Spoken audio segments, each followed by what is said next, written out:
कल्याण डोंबिवली महानगरपालिकेने सुभाष मैदानावर इंडोर खेळासाठी खोदकाम सुरू केलं।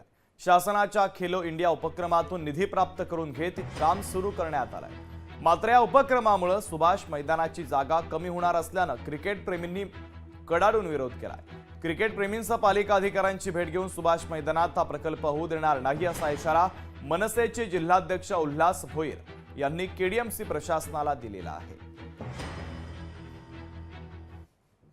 हे अधिकारी पोलीस बंदोबस्त घेऊन की हा इंडोर गेम जो आहे हे बनवण्याचा प्रयत्न करणार आहेत।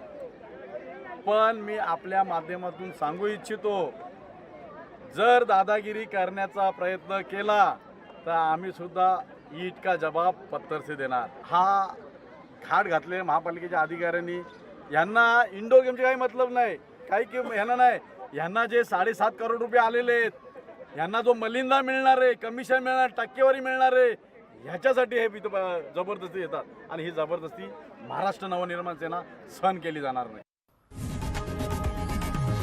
लोकशाही मराठी ऐका, पहा, जागरूक रहा।